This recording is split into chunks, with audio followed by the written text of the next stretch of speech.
Maintenant, comment obtient-on le salut par Jésus-Christ? Vous avez 10 minutes et c'est parti. Ok, vraiment je dis merci beaucoup à cette radio qui nous donne l'occasion d'échanger et d'étendre ce que nous croyons. Monsieur Ostad m'a posé la question, comment on obtient le salut selon la Bible? Exactement. Surtout aujourd'hui, on va parler avec des écritures. Il est écrit, il est aussi écrit. On ne va pas sortir en dehors des écritures pour faire des démonstrations d'idées philosophiques. Donc, on va tout de suite aller dans le livre de Jean, chapitre 1, le verset 17. Pour d'abord scinder les choses, pour d'abord départager les choses. Parce que quand on parle de salut, d'autres pensent qu'on obtient le salut par l'observation de la loi. Moi qui suis là et d'autres aussi, pensent qu'on obtient le salut par la foi à la mort de Jésus-Christ. Et c'est cette confrontation-là qui nous oppose aujourd'hui. Donc, pour être plus clair, je vais définir les deux camps. C'est-à-dire que la loi et la foi. Donc, pour cela, on va aller dans le livre de Jean, prendre Jean chapitre 1, verset 17, et que je vais lire. Ok, Jean chapitre 1, verset 17. La Bible dit, car la loi a été donnée par Moïse, la grâce et la vérité sont venues par Jésus-Christ.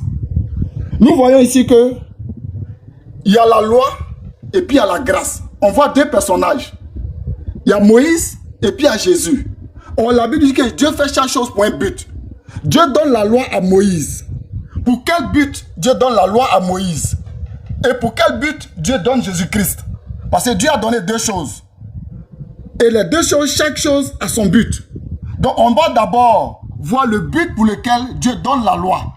Quand on parle de loi, la loi ne commence pas dans le Nouveau Testament. La loi est dans l'Ancien Testament. C'est cette loi que nous suivons aujourd'hui. Donc on ne peut pas parler de loi en prenant des versets du Nouveau Testament. Donc forcément, on va aller dans l'Ancienne Alliance, parce que c'est là-bas la loi a été donnée. Donc on va voir dans quel but Dieu a donné la loi. Comme ça, si on a compris, on comprendra que Dieu ne peut pas donner aussi la même loi pour notre salut. On va aller dans Josué chapitre 1, le verset 7, à partir du verset 7. Josué chapitre 1, à partir du verset 7. La Bible dit, fortifie-toi seulement, et aie bon courage, en agissant fidèlement selon toute la loi que Moïse, mon serviteur, t'a prescrite. Ne t'en détourne ni à droite, ni à gauche, afin de réussir dans tout ce que tu entreprendras. Je suis très d'accord. Dieu a donné la loi pour réglementer la société. Dieu a dit à Moïse de donner la loi au peuple pour que celui qui respecte, pas qu'il aille au paradis, mais qu'il réussisse dans tout ce qu'il entreprendra. Par exemple, ne vole pas, ne ment pas, ne tue pas. Tout à l'heure, si tu allais voler, ils vont t'attraper. Ce n'est pas une affaire de musulmans, bien chrétiens, bien de salut. On t'envoie dans un commissariat et on te juge, on te condamne. Ça n'a rien à voir avec la foi. Ça, c'est ton comportement. Et voilà pourquoi Dieu donne la loi à Moïse, pour que celui qui respecte la loi, pas qu'il obtienne le paradis, mais qu'il soit heureux sur cette terre, qu'il jouisse des avantages qui sont liés à cette terre. Donc, autrement dit, la loi est donnée pour la terre. La loi, c'est la méthode que Dieu a choisie pour réglementer la terre.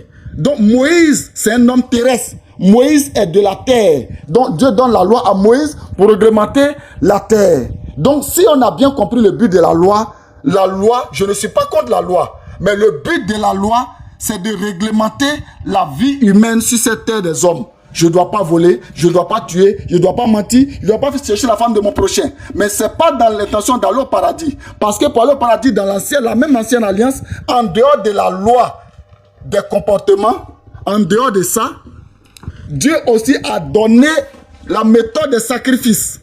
C'est-à-dire quoi? En dehors de ne vole pas, ne ment pas, ne tue pas, quand quelqu'un pêche, Dieu va donner un signal. Dieu va donner un exemple.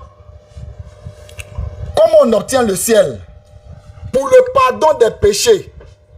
Pour que Dieu pardonne les péchés de quelqu'un pour aller au ciel, Dieu n'a pas dit de bien se comporter. Alors Dieu va introduire maintenant le sacrifice. Il dit, si tu as péché dans le livre de Lévitique chapitre 4, c'est lui qui a péché.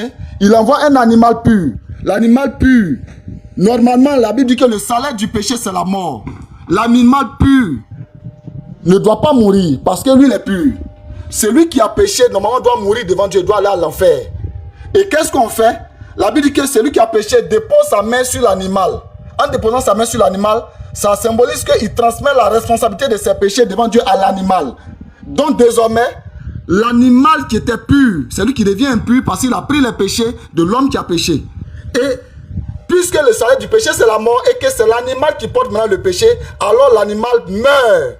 Et il meurt à la place de qui? À la place de celui qui a commis l'acte. C'est ça la Bible appelle la grâce. Ça dit que cet homme-là vient d'obtenir la grâce. Normalement, il doit mourir devant Dieu. Normalement, il doit aller à l'enfer. Mais dans le système, dans le rituel du sacrifice, il obtient la grâce en croyant que son péché est pardonné. À partir de là, s'il va à la maison, si on lui demande, est-ce que tu as encore un problème avec Dieu? Il dira non. Pourquoi? Pas parce qu'il se comporte bien, mais parce qu'il croit que l'animal qui vient de mourir là, c'est Dieu qui a donné l'ordre de tuer l'animal. Il te reste 2 minutes. Ok, c'est Dieu qui a donné l'ordre de tuer l'animal et il croit qu'il est pardonné. C'est dans le même système. La Bible dit que ce qui s'est passé, c'est l'homme des choses à venir.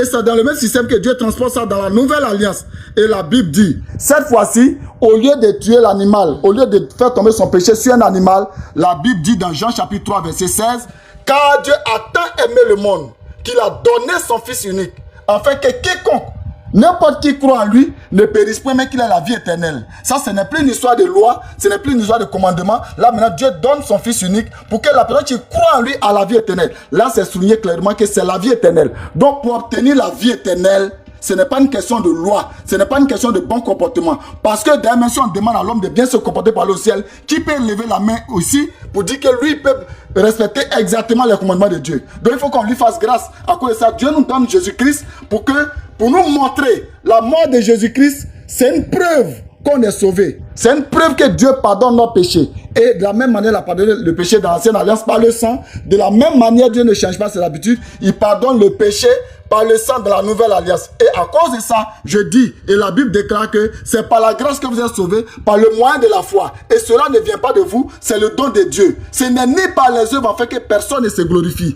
Alors moi, je crois que le sang de Jésus-Christ qui est versé, c'est la preuve que Dieu m'a pardonné et je suis gracié et je crois et je bénis Dieu. Alors, il aura le temps de se... Atterrissage. Merci beaucoup, le frère Roger, d'avoir développé à ce niveau. Voilà, on a compris beaucoup de choses, hein, parce que l'animal qui devait être consumé, donc ce qui veut dire l'homme pécheur transmet. Ça veut dire c'est pas comme Bluetooth, une façon de parler, hein, c'est péché dans l'animal qui est pur, et quand l'animal est consumé, tu es pardonné. Donc Jean-Luc, donc je vais passer la parole à Ismaël tout à l'heure, mais je rappelle que nous sommes en direct sur les 95.3, la radio Al-Fayda. Vous êtes en direct et en exclusivité.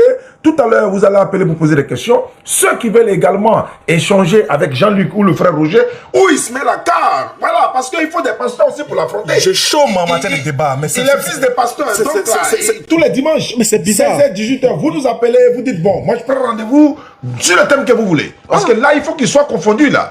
Voilà, donc. Parce que j'ai l'impression que je suis au chômage des débats. Donc, on ne s'intéresse plus à moi. Non, ça va venir. Même quand même, ne dites pas que mon prix a baissé sur le marché. Non, c'est pas normal quand même. Il faut introduire le frère Jean-Luc. Donc le frère Jean-Luc, avant de prendre la parole, on vient d'entendre le pasteur ici, le frère Roger qui disait que c'est par le moyen de la fin, c'est par le sacrifice. Exactement. Dieu, personne ici peut dire qu'il a un bon comportement. Donc, c'est pas le comportement qui envoie au paradis. Donc, il conclut pour dire que Dieu a envoyé son Fils pour mourir pour nos péchés. C'est parce que son sang a coulé à la croix que nous, on sera sauvés. Là, il a frappé fort. Qu'est-ce que tu peux dire de ça? Non, il est monté fort. Encore une fois, shalom, shalom. Je suis très content de participer à ce débat parce qu'encore une fois, ça permettra à tout un chacun de pouvoir mieux comprendre la question du salut. Exactement. Dit, comment faire selon les Écritures, selon la Bible, pour avoir le salut. Dans un premier temps, je vais commencer à traiter les différents points que le pasteur Roger a soulevés.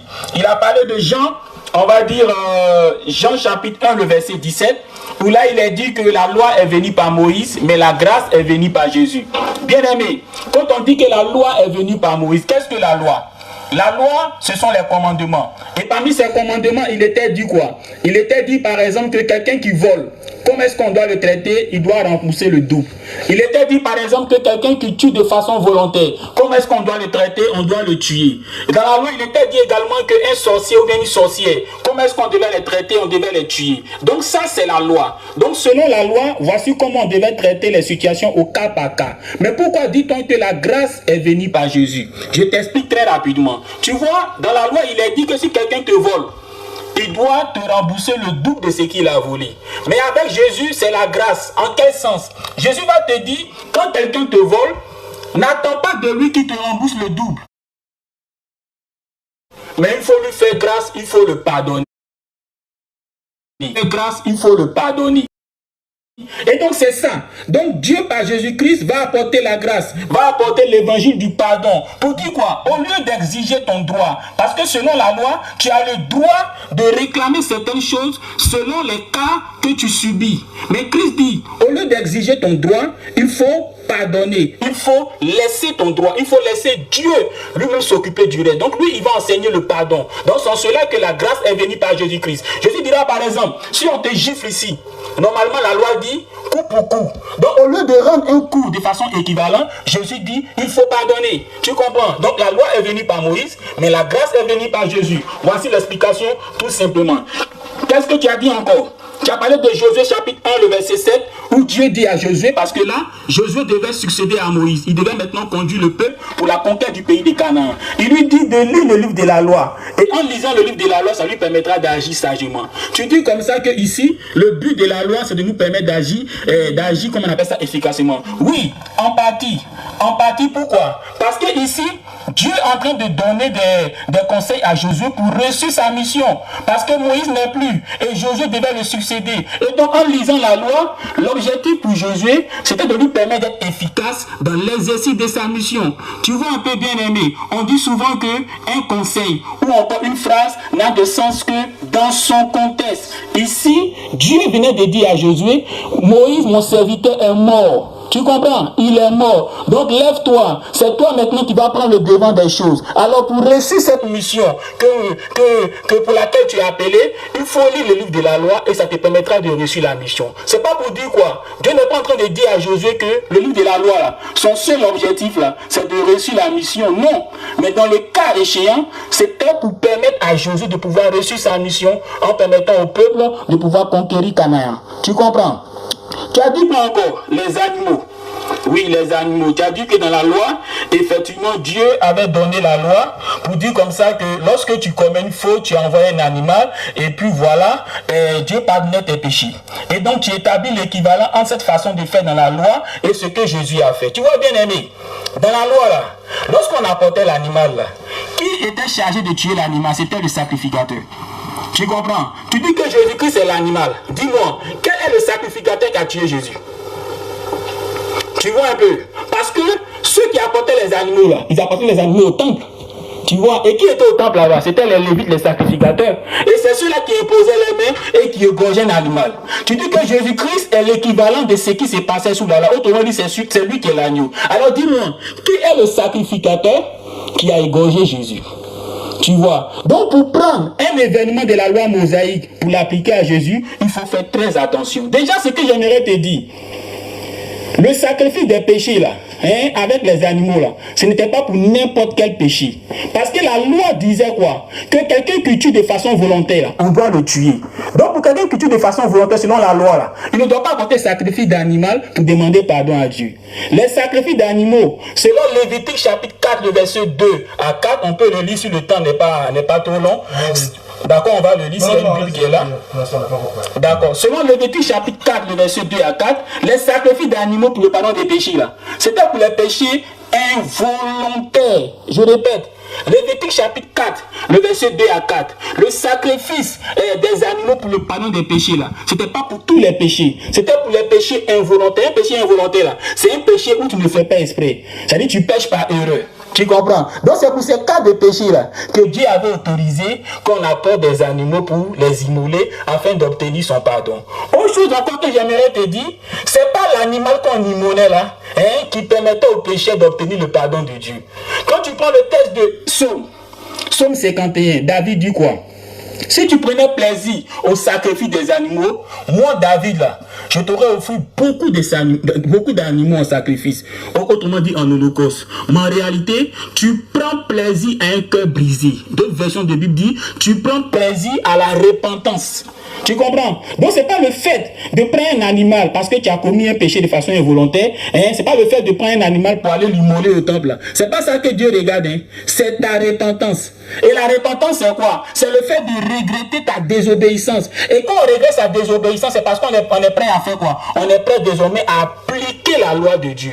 Tu comprends? Donc, celui qui vient se repentir là, hein? Lui, c'est parce que tout simplement, il regrette d'avoir fouetté la loi. Et donc, désormais là, c'est comme s'il disait à Dieu, désormais là, hein, je vais faire des efforts pour appliquer ta loi. Donc, en demandant au peuple d'apporter des animaux pour le pardon des péchés, 2 minutes. Somme chapitre 51, Michée chapitre 6, le verset 6 à 8, nous montre que ce n'est pas les sacrifices là que Dieu regardait pour pardonner les péchés, mais c'était les dispositions à appliquer les commandements de Dieu là, c'est-à-dire les repentis là. C'est ça que Dieu regardait pour pardonner les péchés, comment on appelle ça, involontaire. Qu'est-ce que tu as dit encore?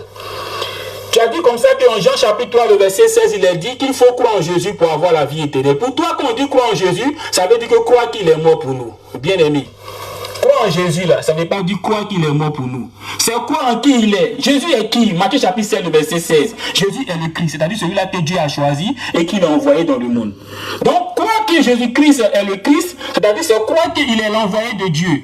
Et en tant qu'envoyé de Dieu, il a transmis un message. Donc, si tu crois en lui, ça veut dire quoi? Tu vas croire au message qu'il a donné. Alors, selon Jésus lui-même,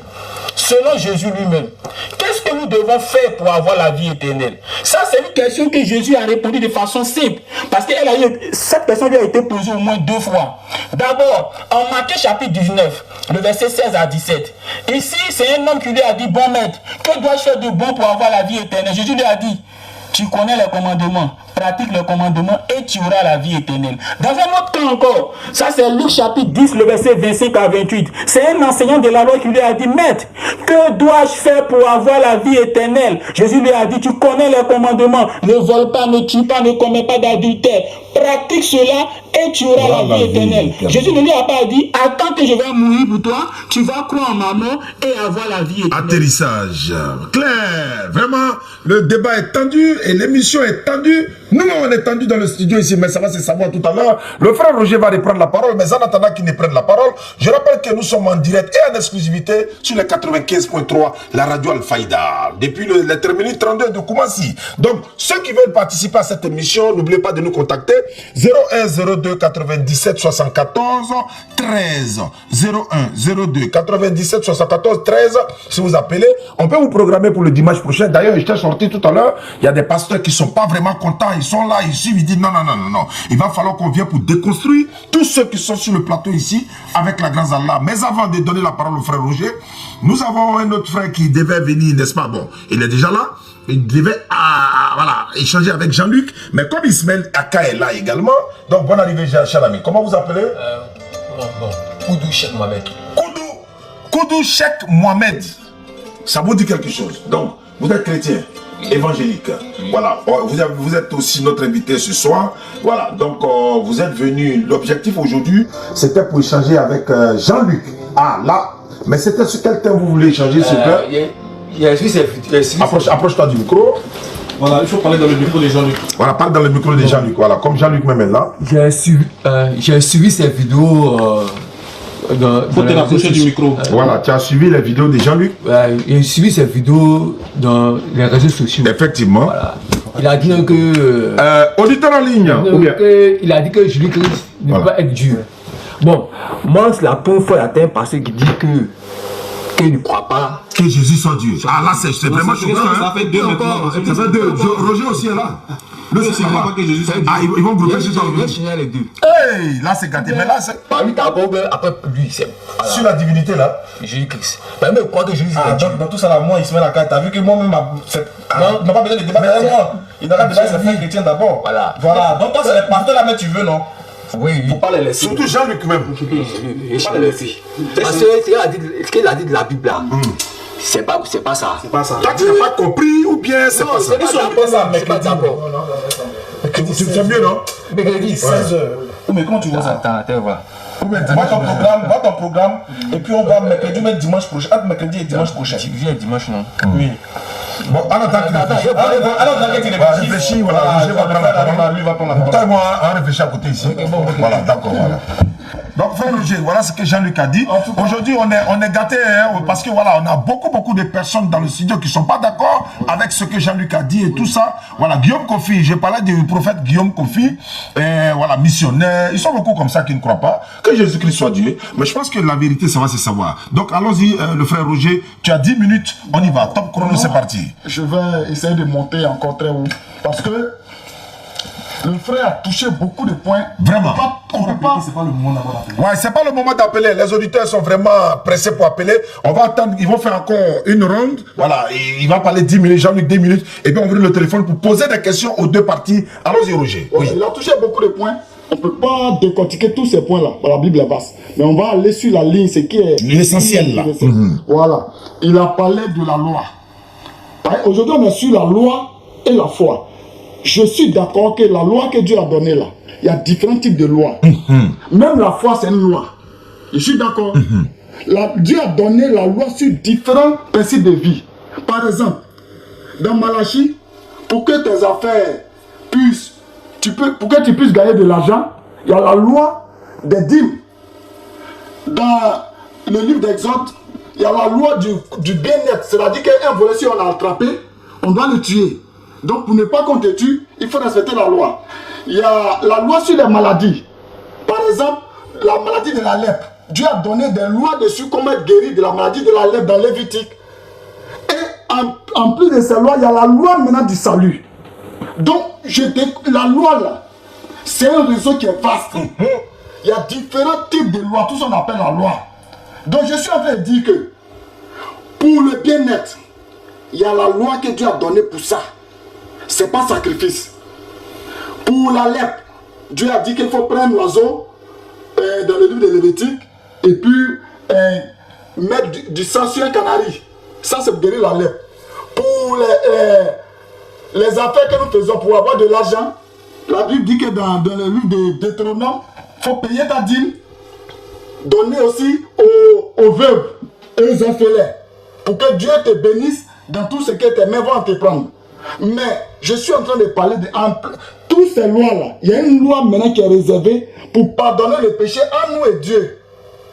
Lèpre, maladie, tout cela c'est entre nous les hommes. Mais la colère de Dieu qui est contre nous, qui devait nous envoyer à l'enfer là Dieu a réservé pour ce péché-là le sang. Et la Bible dit que sans effusion de sang, il n'y a pas de pardon de péché. Si le frère Jean dit qu'il croit à la Bible, là il sait ça, il ne peut pas démentir. La Bible dit dans l'hébreu que sans effusion de sang, presque tout est pardonné par le sang. Et sans effusion de sang, il n'y a pas de pardon de péché. Donc c'est sur ça que je suis. Sinon je ne suis pas contre que la loi, il y a beaucoup de types de lois. Voilà. Pour le salut, c'est le sacrifice. Et ce sacrifice, Dieu l'a démontré dans l'ancienne alliance. Et c'est ce même sacrifice que Dieu dépose dans la nouvelle alliance. Il a touché le fait que Jésus-Christ soit venu. Si il devait mourir pour nos péchés, pourquoi il a dit aux gens, si on te juge sur la joue gauche, tends droite. Je vais l'expliquer ça. Alors, ça. Parce que Christ a dit que les paroles que je vous dis sont esprit et vie. Donc si toi tu dois comprendre les paroles de manière superficielle, c'est que la Bible n'a plus le sang. On n'a même plus. La Bible n'est plus un livre spirituel. Les paroles que Christ nous dit sont esprit et vie. En fait, quand Dieu a donné la loi, c'est pour d'autres domaines. Et les pharisiens, des gens qui ont mal compris, ils voulaient utiliser cette même loi que Dieu a donnée pour avoir de l'argent, pour la lèpre, pour le bien-être. Ils voulaient utiliser cette même loi-là pour obtenir la vie éternelle. Alors que Dieu, c'est Jésus qui l'a envoyé pour nous donner la vie éternelle. Donc Jésus est en train de leur dire que Moïse vous a dit, tu ne commettras point d'adultère. Donc selon vous, vous voulez utiliser cette loi pour aller au ciel. Vous pensez que vous ne commettez pas d'adultère. Mais si on veut rentrer dans la profondeur même, celui qui regarde une femme et la convoite dans son cœur a commis adultère. Donc si on veut aller sur la base de la loi, Jésus est en train de leur couler que vous ne pouvez pas aller au paradis. Parce que la loi là, si Dieu veut rentrer dans les détails de la loi, personne ne peut aller au ciel. Donc détournez-vous de la loi, venez, on va croire à ce que je vais faire pour vous. Donc c'est pour cela que Jésus disait à ces gens-là il essaie de rentrer dans la profondeur de la loi pour que les gens comprennent qu'avec la loi, il ne peut pas aller au ciel. C'est là Jean-Baptiste, il vient et dit quoi? Repentez-vous et croyez à la bonne nouvelle. La repentance dont Dieu parle, ce n'est pas la repentance des comportements, ce n'est pas la repentance de comment on doit payer la dîme, ce n'est pas la repentance de comment on doit être guéri de la lèpre, c'est la repentance dans la foi. Les gens croyaient que à travers ces lois-là, ils voulaient obtenir le ciel. Jean-Baptiste, Jésus vient dire, repentez-vous. Le repentance encore, tu es d'accord avec moi qu'il y a plusieurs sens de repentance. Quelqu'un qui volait peut se repentir et puis ne plus voler. Quelqu'un qui croyait aux idoles peut se repentir de sa foi. Donc quand Jésus dit repentez-vous, ne pense pas que c'est la repentance dans les œuvres, dans la loi. C'est la repentance de la foi. Les gens avaient une croyance. Si aussi c'est le bon comportement là, les gens se comportaient bien avant Jésus. Mais ils croyaient à quelque chose qui ne pouvait pas les sauver. Ils croyaient qu'ils voulaient utiliser la loi pour obtenir la loi du bien-être pour obtenir le ciel. C'est-à-dire Jésus dit, repentez-vous et croyez à la bonne nouvelle. Parce que si on va aller sur la base de la loi, on ne pouvait pas être sauvé. Donc repentez-vous de cette foi. Donc pour détruire d'abord l'affaire de repentance dont il a parlé, Jésus ne parle pas de la repentance des comportements, il parle de la repentance dans la foi. Et quand on se repent dans la foi, c'est-à-dire on abandonne la foi qu'on avait. La foi que les pharisiens avaient, c'est que quoi? Ils voulaient se saisir de cette loi que Dieu a donnée pour d'autres buts, pour obtenir le paradis. C'est là que Jésus dit, repentez-vous. Donc, il faut être d'accord que la repentance dont Christ parle, ce n'est pas la repentance des comportements. Quelqu'un peut mal se comporter et puis il ne croit pas. Comme quelqu'un peut croire et puis mal se comporter. C'est deux choses différentes. Donc, on est dans la foi. On va maintenant dans la Bible. Parce que quand il parle beaucoup aujourd'hui là, je veux que tu restes dans la Bible. Il ne faut pas faire la démonstration philosophique que j'ai fait école de pastorat. Le Saint-Esprit, la compréhension de la parole de Dieu n'a rien à voir avec le niveau scolaire, le niveau de théologie. Ce n'est pas la théologie qu'on prend. Pas la théologie qu'on prend pour avoir le ciel. Sinon, l'autre vieux du village vous fait te poser la question, qui n'ont pas fait CP1. Mais ils croient, ils ont le salut. Comment ils ont fait? Donc, laisse à faire des écoles pastorales, tout ça là. Allons de colo, on va s'entendre. Allons-y. On va il te reste encore 4 minutes. Ok. On va maintenant dans le livre de Éphésiens. Chapitre. Non, on prend Romains chapitre 3, verset 21. Voilà. Romains chapitre 3, verset 21. La Bible dit. Paul dit. Et maintenant, sans la loi, est manifestée la justice de Dieu, à laquelle rendent témoignage la loi et les prophètes. On descend au verset 27, parce que ici, Paul a dit sans la loi. La loi, il y a plusieurs niveaux. C'est ça qu'il disait. Au verset 27, il va plus s'éclaircir. Où est donc le sujet de se glorifier? Il est exclu. Par quelle loi? Par la loi des œuvres? Non. Mais la loi de la foi. Donc je suis d'accord, ça a été dit. La loi elle a plusieurs niveaux. Mais c'est quelle loi nous on se glorifie avec? Par la loi des œuvres? Non. Par la loi des commandements? Non. C'est par la loi de la foi. La foi c'est une loi. Dieu a tant aimé le monde qu'il a donné son fils unique, afin que quiconque croit en lui ne périsse pas, mais qu'il a la vie éternelle. C'est une loi qu'il a déposée. Autrement dit, celui qui ne croit pas désobéir à cette loi. Mais il désobéit à quelle loi? La loi de la foi. Parce que Dieu a dit de croire pour être sauvé. Si tu ne crois pas, tu désobéis maintenant à la loi de la foi. Donc, soyons bien situés. On a qu'à être très précis. Donc, moi, de quelle loi? Et par la loi de la foi. Et il continue de dire que car nous pensons que l'homme est justifié par la foi, sans les œuvres de la loi. Il a déjà défini quelle loi? Sans les œuvres de la loi, pas la loi de la foi. Il dit l'homme est justifié par la foi, sans les œuvres de la loi. La foi en quoi?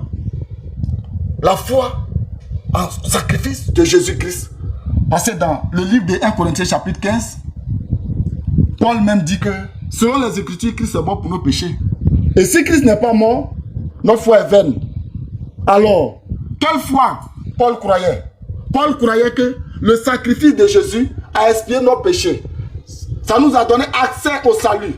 Ça nous a donné la grâce. Et sans cette grâce, on ne peut être sauvé. Éphésiens chapitre 2, verset 8, la Bible dit que c'est par la grâce que nous sommes sauvés.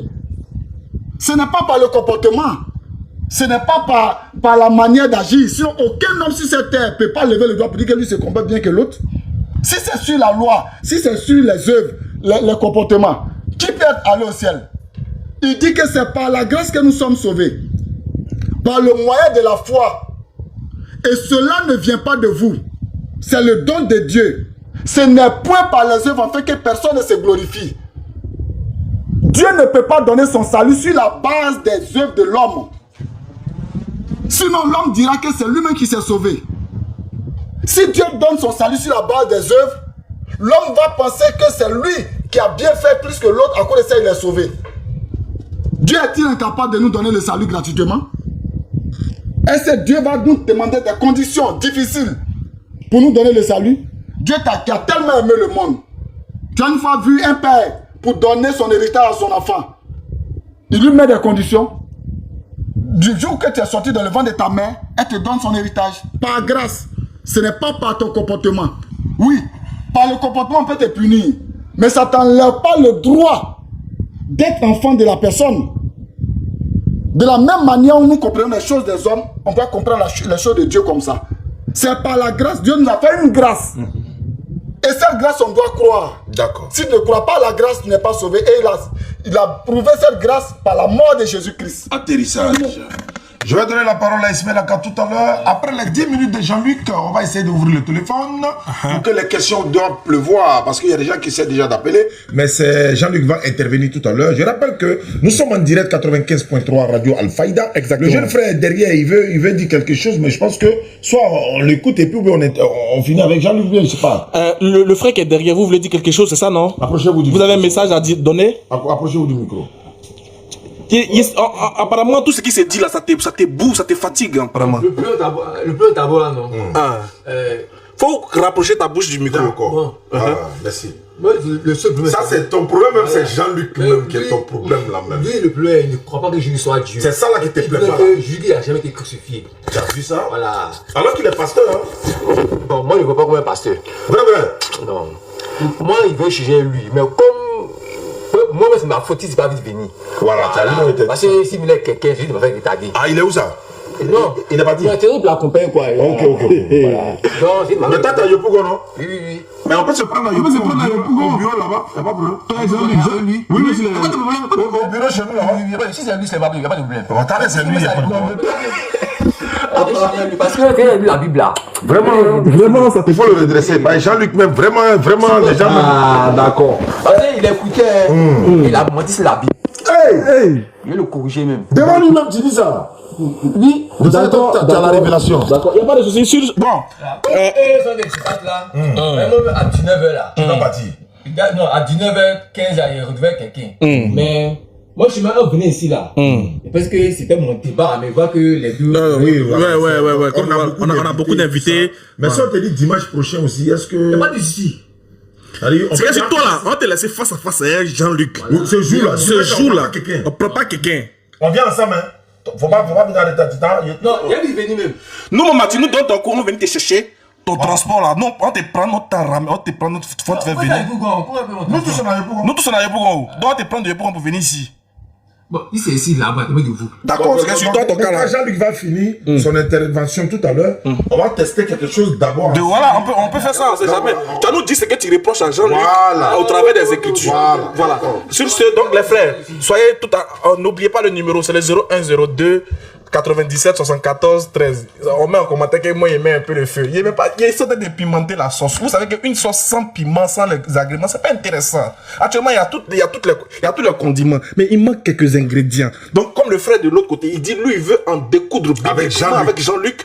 On croit que son occasion, on va te donner ton aide de gloire, t'inquiète, Inch'Allah. Donc, le frère Roger, il insiste, Jean-Luc, il dit que le seul moyen pour obtenir le salut, c'est de croire que le Fils de Dieu est mort. C'est là-bas, il y a salut. Si tu ne crois pas là, tu ne seras pas sauvé. Il ne dit pas qu'il ne faut pas respecter la loi de l'année. Il dit les lois qu'il est en train de citer là. Ça, c'est pour le bon comportement des hommes. Mais quand on dit paradis là, pour avoir paradis là, il faut croire que Dieu a envoyé son Fils, il est mort. Et puis c'est en cela qu'on sera sauvé. Jean-Luc, les auditeurs sont en train d'appeler. Patientez d'abord. Les auditeurs, attends, il y a le plan, je dis ça. Vas-y. Allô, auditeur en ligne. Bonsoir. Ça va bien? Bon, attendez, Jean-Luc a 10 minutes. Après les 10 minutes, Jean-Luc, là, on va ouvrir le téléphone. Tu es pressé? Comment tu t'appelles? Comment tu t'appelles? Je m'appelle Zongo Saliba. Tu nous appelles d'où ça? Je vous appelle des Européens, département de Sénégal. Ok, d'accord, il n'y a pas de souci. Donc tout à l'heure, Jean-Luc il va répondre aux questions. À tout à l'heure. Bon, Jean-Luc, on va te laisser le temps de parler rapidement. Allons-y, Jean-Luc. Alors, encore une fois, shalom, shalom. Vraiment, ça fait du bien d'avoir de tels débats parce que ça va permettre à tout le monde de vraiment comprendre ce que la Bible enseigne. Effectivement. Sur comment avoir le salut. Tout à l'heure, le bien-aimé, il a cité un texte du livre des Hébreux qui dit, d'après la loi, presque tout est purifié par le sang. Et il n'y a pas de pardon sans effusion de sang. Tu vois, bien-aimé, une phrase, je répète, le Saint-Esprit nous enseigne qu'une phrase n'a de sens que dans son contexte. Le texte dit, d'après la loi, presque tout est purifié par le sang. Et il n'y a pas de pardon sans effusion de sang. On dit presque tout. En disant presque tout, là, ça veut dire quoi? Ce n'est pas tout qui sont purifiés par le sang, mais c'est presque tout. Autrement dit, c'est quelques éléments parmi tout qui sont purifiés par le sang. Et c'est pour ça que moi je reviens pour te dire, selon la loi sur le sacrifice des animaux, qui est rapportée en Lévitique chapitre 4, le verset 2 à 4, le sacrifice des animaux n'est possible que pour les péchés involontaires. Il faut que tu retiennes ça. Pour quelqu'un qui a commis un péché volontaire, par exemple, qui a tué quelqu'un de façon volontaire, la loi dit on doit le tuer. Pour quelqu'un qui a commis l'adultère, la personne avec qui tu as commis l'adultère, vous deux, on vous lapide, vous mourrez. La personne qui a pratiqué la sorcellerie, on te tue. Ça, c'est la loi. Tu comprends? Et donc, il y a des péchés où il n'y a pas de sacrifice. On doit te tuer, selon la loi.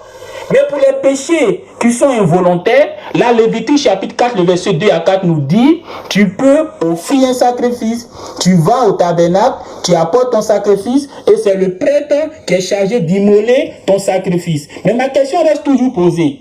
Si Jésus-Christ, selon toi, est vraiment cet agneau, parce que Jean-Baptiste a dit, voici l'agneau. Alors qui est le prêtre qui a sacrifié l'agneau de Dieu? Parce que selon la loi, là, c'est le prêtre qui sacrifiait, hein. C'était pas le peuple. C'est le prêtre. C'était pas les Romains. Tu comprends? Jésus là, tout le monde sait, c'est les Romains qui l'ont tué. Or, l'agneau là, hein, qu'on offrait pour les péchés involontaires là, c'est le prêtre qui l'immolait. Alors si Jésus-Christ, selon toi, est venu pour mourir, qui est le prêtre qui l'a immolé? Il faut répondre à ça. Tu comprends bien, ami? La question là, qui nous réunit ici là, Jésus a répondu de façon simple. Je l'ai dit et je le répète. En Matthieu chapitre 19, le verset 16 à 17, c'est quelqu'un qui lui pose la question, bon maître, que dois-je faire de bon pour avoir la vie éternelle? C'est pas la question là qui est là. Autrement dit, que faut-il faire pour avoir le salut? Et Jésus lui répond, mais pourquoi m'interrompre sur ce qui est bon? Tu connais les commandements, pratique les commandements et tu auras la vie. Donc Jésus lui-même répond à la question. Lorsque quelqu'un lui pose la question, dans un autre contexte encore, c'est un sacrificateur qui pose la même question à Jésus en Luc chapitre 10, le verset 25 à 28. Il dit, maître, que dois-je faire pour avoir la vie éternelle? Jésus lui dit, tu connais les commandements, ne vole pas, ne commets pas l'adultère, ne commets pas de faux témoignages. Fais cela et tu auras la vie éternelle. C'est pas la question qu'elle a. Qu'est-ce qu'on doit faire pour avoir la vie éternelle? Attends. Si selon Jésus, il fallait croire en sa mort pour avoir la vie éternelle. Est-ce que dans le texte de Matthieu chapitre 19, le verset 16 à 17 là, Jésus n'allait pas dire ça? Que je vais mourir pour vous et vous allez croire en ma mort et vous aurez la vie éternelle? Est-ce que quand le sacrificateur est venu lui voir pour lui poser la question en Luc chapitre 10, le verset 25 à 28 là, il n'allait pas dire au sacrificateur, mais il faut attendre, je vais mourir pour toi et tu vas croire en ma mort et tu auras la vie éternelle? Tu as parlé de la foi. C'est bien de parler de la foi. Tu vois la foi là, c'est le fait d'avoir confiance en quelqu'un. Tu comprends? Avoir foi en Jésus, ça ne veut pas dire croire en sa mort, mais c'est avoir confiance en lui. Et avoir confiance en lui, je répète, c'est d'abord croire en qui il est. Il est qui? Matthieu chapitre 7, verset 7, il est le Christ. Le mot Christ, ça veut dire celui que Dieu a choisi. Donc Jésus-Christ là, il est quelqu'un que Dieu a choisi pour venir opérer une mission. Il faut croire en ça. Et en plus, il faut croire au message qu'il a donné. C'est ce message qu'il a donné là. C'est ça qui nous donne la vie éternelle. Donc en croyant au message que Jésus a divulgué là, en obéissant au message que Jésus a divulgué là, c'est ça qui nous donne la vie éternelle. Donc avoir foi en Jésus, c'est tout simplement croire en son message, appliquer son message. N'est-ce pas Paul qui a dit que nous devons avoir la foi pour être sauvés? Maintenant regarde ce que Paul dit en 1 Corinthiens chapitre 6, le verset 9. Si quelqu'un avait une Bible, peut-être un frère musulman allait le lire, juste pour que les internautes entendent. Ce que Paul dit pour avoir la vie éternelle.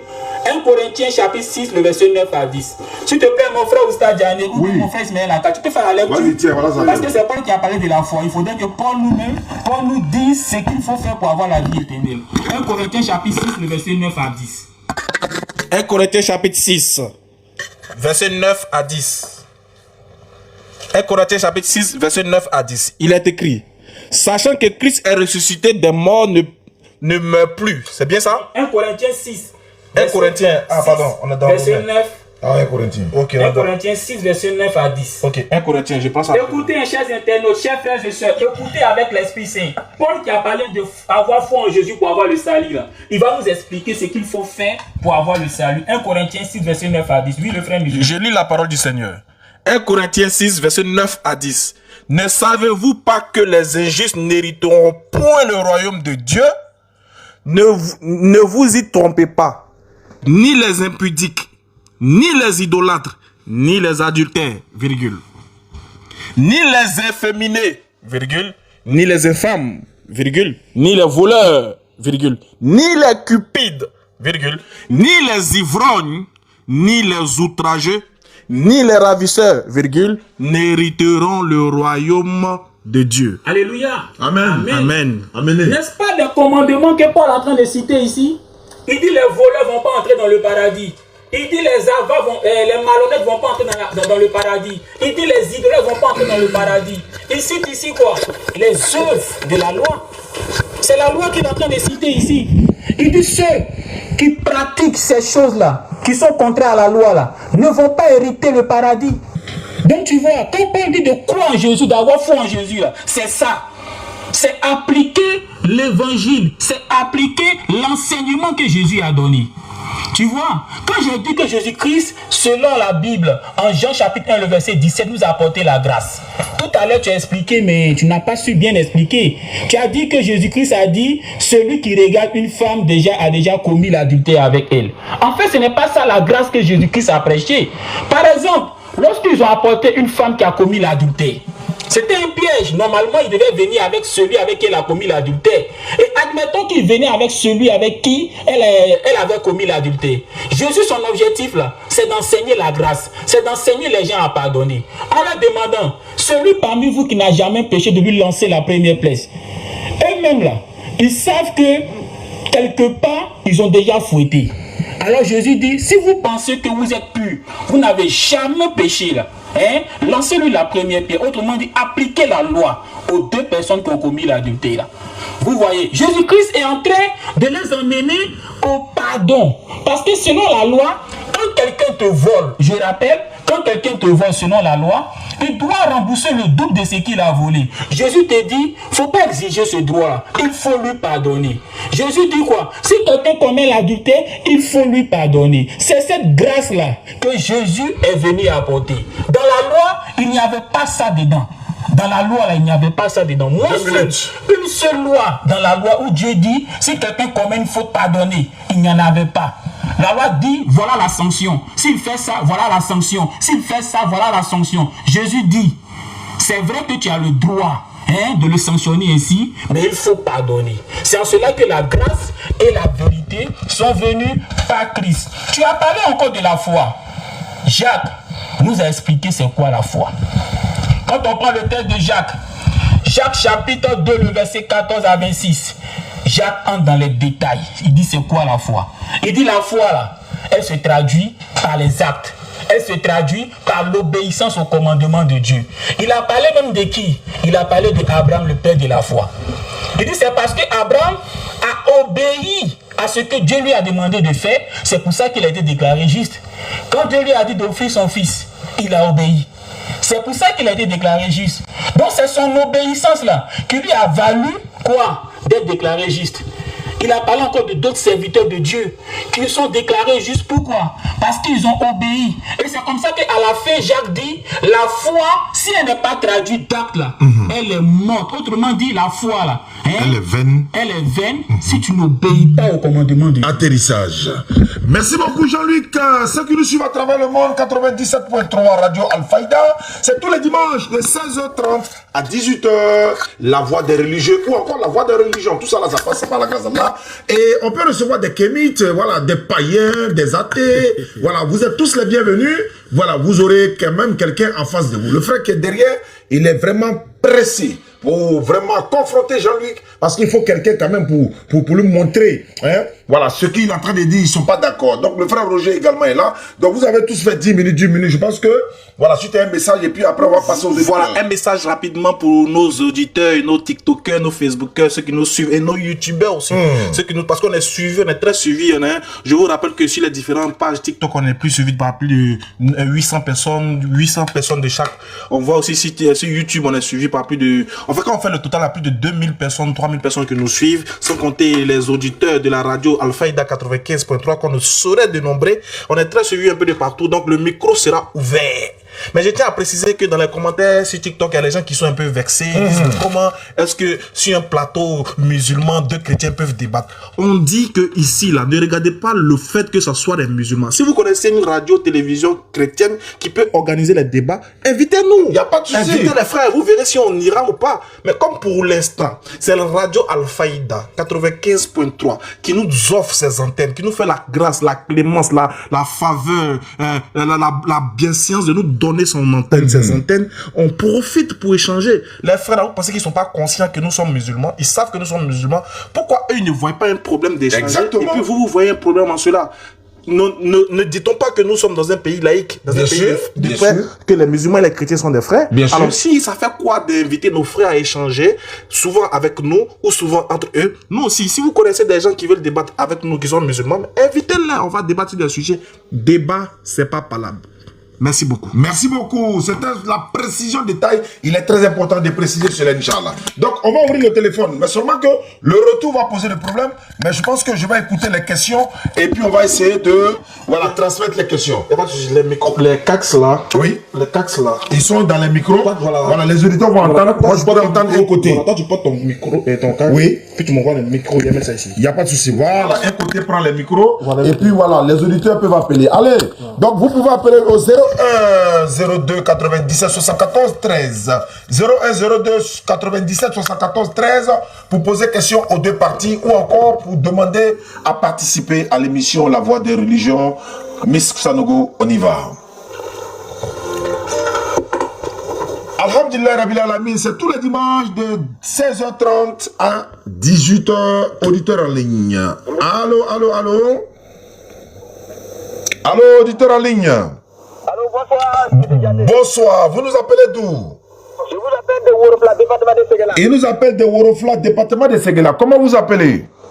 Je m'appelle Zongo Saïba. Il s'appelle Zongo Saïba. Quelle est votre question aux deux protagonistes, Zongo Saïba? Oui, je vais poser question à monsieur le pasteur là. Oui, il veut poser question au pasteur. Allons-y.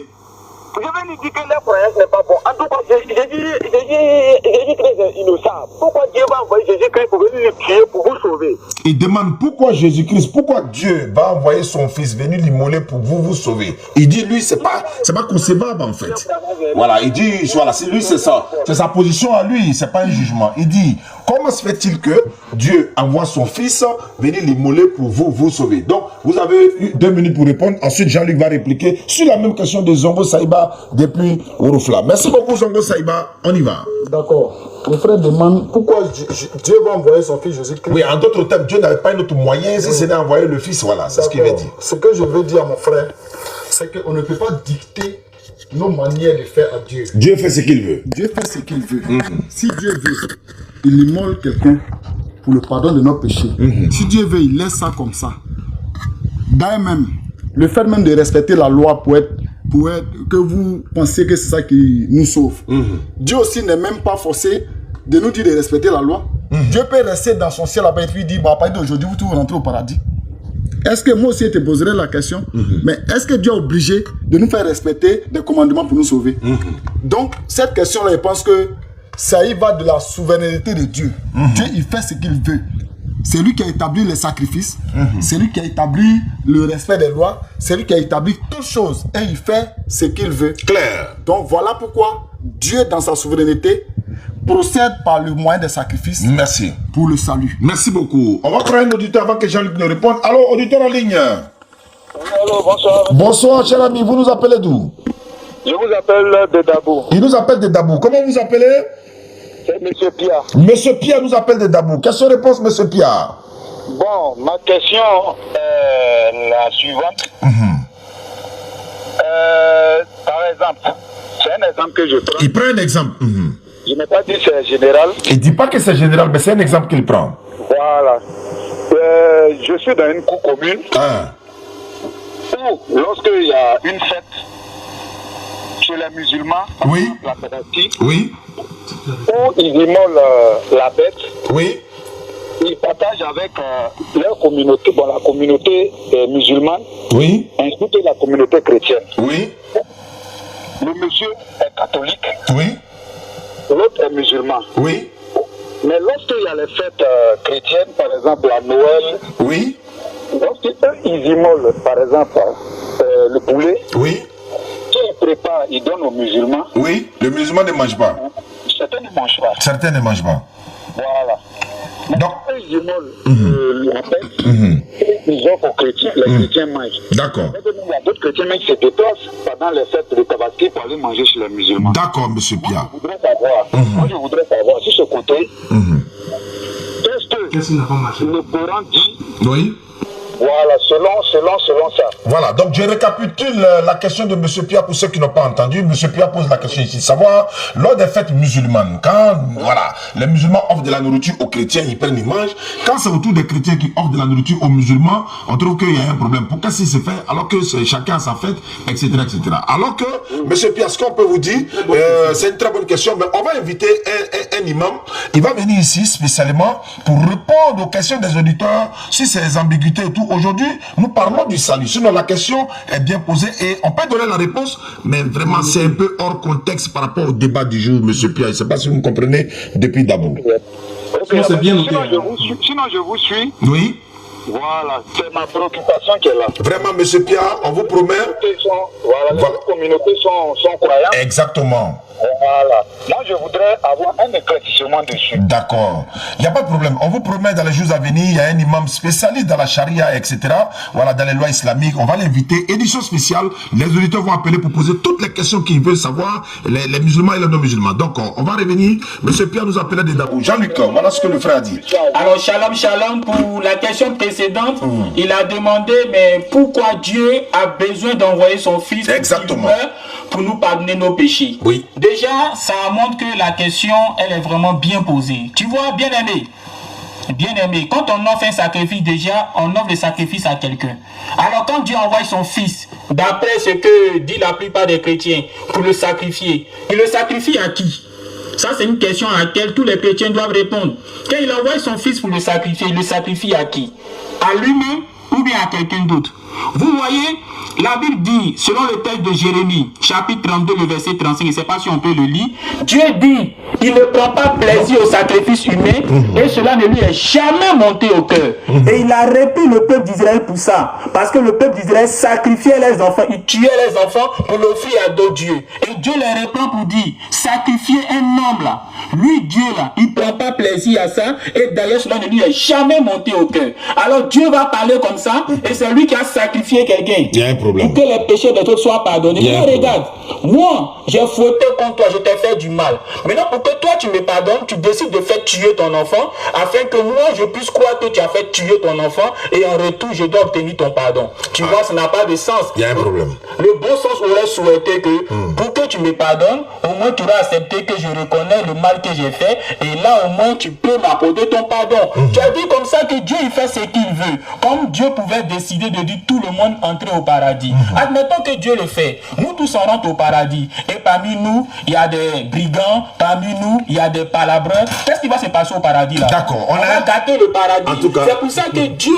veut que ceux qui partent au paradis là sont des gens qui obéissent à ses commandements. Vraiment. Ses commandements sont guidés par l'amour, sont guidés par Exactement. le ciel. Du coup, quand ils seront au paradis, Oui. ils vont appliquer ces commandements, donc ils ne vont pas s'entre-déchirer. On a un auditeur. Alors, auditeur en ligne, salam alaikum. Bonjour, bonsoir. Auditeur en ligne.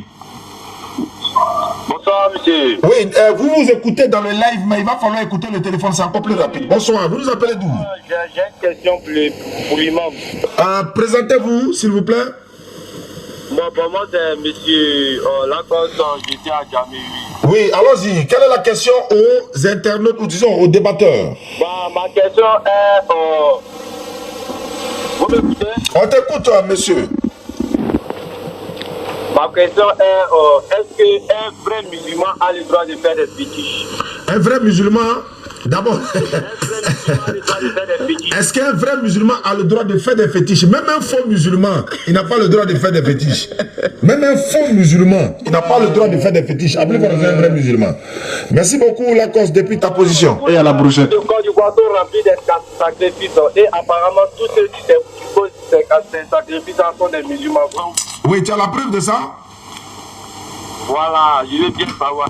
Voilà, d'accord. Il demande si les vrais musulmans doivent faire fétiche. Même le faux musulman n'a pas le droit. Voilà. 0102 97 74 13. 0102 74. Non. 0102 97 74 13. Allons-y. Ouais, je tiens à préciser quelque chose. Je tiens à préciser que quand vous appelez, s'il vous plaît, posez des questions sur Le thème. C'est très important. Posez des questions sur le thème parce que nos deux débatteurs ont faim de vous enseigner. Ils ont eu beaucoup d'arguments dans le vote. Ils doivent les déployer. Donc, posez des questions sur le thème. C'est très important. On reprend le numéro 0102 97 74 13. Si tu es en Europe et tu veux appeler, tu mets l'indicatif plus 225. Voilà. Je tenais à préciser aussi que c'est chaque dimanche de 16h à 18h. Je répète, chaque dimanche, 16h, 18h. On est en train de voir aussi si on aura des éditions spéciales pour les mercredis et autres. Ça va se discuter en inbox en interne. Mais je tiens à préciser, c'est 16h, 18h chaque dimanche. Tu es kémite, tu es musulman, tu es bouddhiste, tu es athée, tu veux échanger dans le respect, dans la fraternité, dans la courtoisie. Tu es invité à Radio Al-Faïda 95.3. Voilà, il nous reste quelques minutes, près de 15 minutes à mettre fin à l'émission. On donne rendez-vous le dimanche prochain, Inch'Allah, à partir de 16h à 18h. Le frère qui est derrière va venir, n'est-ce pas, parler avec Jean-Luc sur le thème de Jésus-Christ, fils de Marie, est-il Dieu? Auditeur en ligne, allô? Oui, allô, salam alaikum. Wa alaikum salam wa rahmatullahi wa barakatuh. Vous nous appelez d'où? J'appelle de Gonzague-Ville. Gonzague-Ville, allons-y. Je m'appelle Ouedraogo Adama. Ouedraogo Adama nous appelle de Gonzague. J'ai une question pour le pasteur. Il a une question pour les pasteurs. Allons-y, pour les deux gouttes, ouais, allons-y. Bon, ces unités sont finies, je suppose. Hein? D'accord. Donc, on va continuer. On a aussi, je tiens à rappeler qu'on a aussi des questions en ligne. On va les poser directement aussi, des questions de TikTok. Voilà, c'est voilà, on va poser des questions. Il y a une question anonyme qui dit que la question est posée aux deux camps. Voilà, la question est posée aux deux camps. Si le salut s'obtient par la mort et par la résurrection du Christ, que serait-il de, on va dire, de la repentance en quelque sorte? C'est-à-dire que si on doit croire que Jésus est mort pour nos péchés, alors est-ce que c'est utile de se repentir quand on pêche? Puisque Jésus a déjà payé tous nos péchés à la croix. Est-ce que si je pêche, je dois lui demander pardon encore à Dieu? Allons-y. Voilà. Jean-Luc, vous pouvez répondre à cette question, après le frère Roger va répondre. Ok. Shalom, shalom. En fait, ça c'est une question vraiment qui est intelligente, qui est poussée par le Saint-Esprit. Effectivement, un jour j'étais en train d'entretenir les élèves de l'Ecodine. Voilà, j'étais en train d'échanger avec eux. Et parmi eux, il y avait des élèves vraiment très intelligents qui m'ont posé cette question-là. Vous dites, mais... Allons-y. Auditeur en ligne, bonsoir, salam alaikum. Wa alaikum salam wa rahmatullah. Vous nous appelez d'où? J'appelle de Gonzague. Allons-y rapidement. Oui, ma question, il s'agit des sacrifices. D'accord. Jean 3, c'est quand Dieu a atteint qu'il a donné son fils unique. Oui. Maintenant, voilà. Maintenant, dans Hébreux 5, 7, durant sa vie terrestre, Jésus fait des prières d'explication, ça descend à Dieu pour pouvoir le sauver de la main et son vestir influencé. J'aimerais savoir, c'est quel Dieu qui l'a sacrifié ou c'est quel Dieu qui l'a épargné de la mort? D'accord. Il pose la question dans Hébreux 5:7, Jean 3:16. Dieu a tant aimé le monde qu'il a donné son Fils unique. Et il dit également de l'autre côté, il a été exaucé à cause de sa soumission. C'est ça? C'est quel Dieu qui a sacrifié? C'est quel Dieu qui a donné le sacrifice et c'est quel Dieu qui a exaucé? Parce que Dieu a tant aimé le monde, il a donné son Fils unique. Dans Hébreu, il a été exaucé. Donc quel Dieu a sacrifié? Quel Dieu a exaucé? Voilà sa question. Donc Roger d'abord et puis ensuite Jean-Luc, ou bien vice-versa? Non, Jean-Luc, Roger. Bon, Roger, allons-y. Ok, bon, ça, normalement, ça, puisque moi, de toute façon, je ne crois pas que Jésus soit Dieu lui-même, le Père suprême. Donc, je dirais simplement, le Dieu qui a donné, c'est le Dieu, le Maître suprême, le Dieu créateur du ciel et de la terre. Et c'est Jésus-Christ, son Fils, qui est le Christ, qui a été sacrifié. Oui. Voilà, donc, je pense que c'est la question, hein. Non, en quelque sorte, pourquoi dans un côté on dit Dieu l'a exaucé, dans un autre côté il a été sacrifié? Oui, effectivement, Dieu l'a exaucé. Comment on comprend l'exaucement? Si on comprend bien, quand dit-on qu'une prière était exaucée? Une prière était exaucée parce que quand Jésus priait à Gethsémane, il dit Père, éloigne-moi de cette coupe. Mais il ne s'est pas arrêté là. Il a dit non pas que ma volonté soit faite, mais que toi ta volonté soit faite. Donc l'exaucement de la prière de Jésus, c'est qu'à la fin, la volonté de Dieu soit faite. Et c'est la volonté de Dieu qui a été faite. Donc ne comprenez pas l'exaucement comme forcément ce que l'homme veut. L'exaucement de la prière d'un homme, c'est à la fin, c'est Dieu qui a le dernier mot, c'est Dieu qui exauce, c'est Dieu qui a le mot final. Merci beaucoup. C'est ce que Dieu a voulu qu'il s'est fait. Exactement. Jean-Luc va répondre tout à l'heure, mais on prend un auditeur avant de passer la parole à Jean-Luc. Alors, auditeur en ligne. Assalamu alaikum. Wa alaikum salam wa rahmatullahi wa barakatuh. Moi, c'est M. Diomandé Daouda. Diomandé Daouda, vous nous appelez d'où? Je vous appelle depuis ma position à Bobo. Ok, allons-y, Diomandé. Moi, je voulais poser une question à les deux pasteurs. Allons-y, Diomandé. On dit Dieu a sacrifié son Fils pour pardonner les péchés. Est-ce que, au cas contraire, si ce n'est pas le cas, est-ce qu'il reconnaît qu'ils vont aller en enfer? Parce que comme s'ils sont morts, ils sont morts avec les péchés. D'accord. Donc, si Dieu a sacrifié son Fils et que dans le cas contraire, ce n'est pas vrai, donc est-ce qu'ils seront sauvés?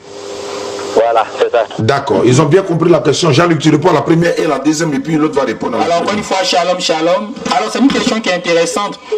Selon la croyance de la plupart de mes frères chrétiens, Dieu a sacrifié son Fils ou Dieu lui-même s'est sacrifié.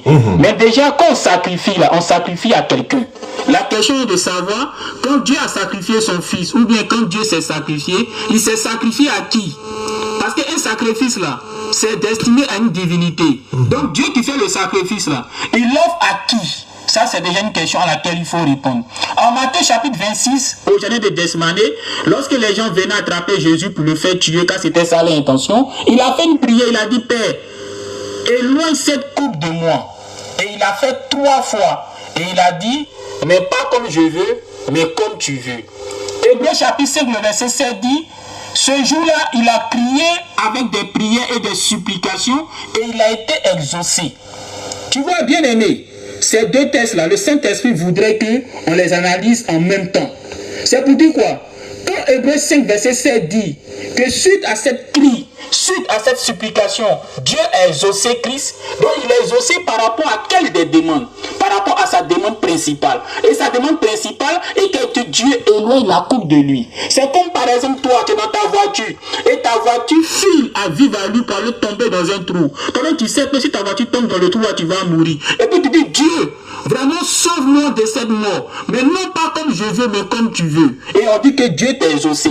Si Dieu t'a exaucé là, mon frère, ça veut simplement dire qu'il a évité que ta voiture tombe dans le trou. Et non qu'il t'a fait tomber dans le trou, tu es mort, et puis il t'a ressuscité. Tu comprends? En disant que Dieu t'a exaucé, l'exaucement voudrait que d'abord, il va empêcher la voiture de tomber dans le trou, donc de même pas permettre que tu meurs, que tu tombes dans le trou pour connaître la mort et ensuite te ressusciter. Donc c'est ce que Dieu a fait. Dieu l'a exaucé. Dieu n'a même pas permis qu'il goûte à la mort. Donc quand il a pleuré, Dieu a écarté la coupe de lui. Merci beaucoup Jean-Luc. Auditeur en ligne.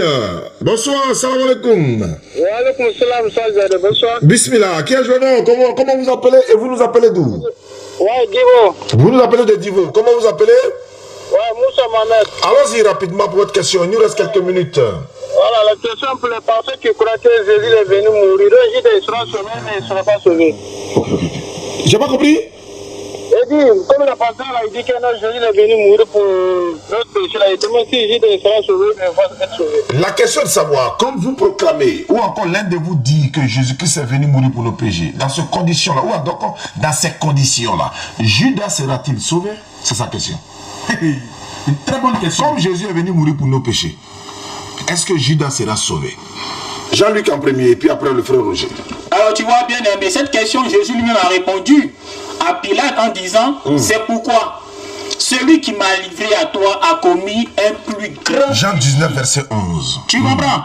Si Jésus-Christ était venu pour mourir, comme la plupart de mes frères chrétiens le pensent, Jésus aurait pu dire, c'est pourquoi celui qui m'a livré a rendu un grand service à l'humanité. Parce que grâce à cette mort, vous serez sauvés. Mais Jésus ne le dit pas. Il dit, c'est pourquoi celui qui m'a livré à la mort, là, qui m'a livré à ce supplice-là, a commis un plus grand péché. Autrement dit, Jésus-Christ classe les péchés par catégorie. Mais il dit que ce dernier-là, quand on prend la catégorie des péchés, là, c'est un plus grand péché et non un petit péché, mais non un moyen péché. Pour montrer à quel point ce que Judas a fait là est très très très grave. Du coup, Jésus n'est pas venu pour mourir. Merci beaucoup à toi, mon frère Roger. Ok, la question est que si Jésus-Christ est venu mourir pour nos péchés, est-ce que Judas sera sauvé? Judas, il est classé avant la mort de Jésus-Christ.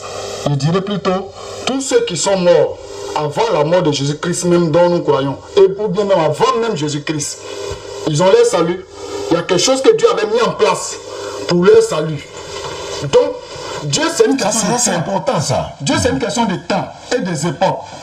Hier, il peut dire, pour être sauvé, il faut aller toucher ce mur. C'est un exemple que je prends. Aujourd'hui, il peut dire, à partir d'aujourd'hui, pour être sauvé, il ne faut plus aller toucher le mur, il faut aller te mettre dans un marigot.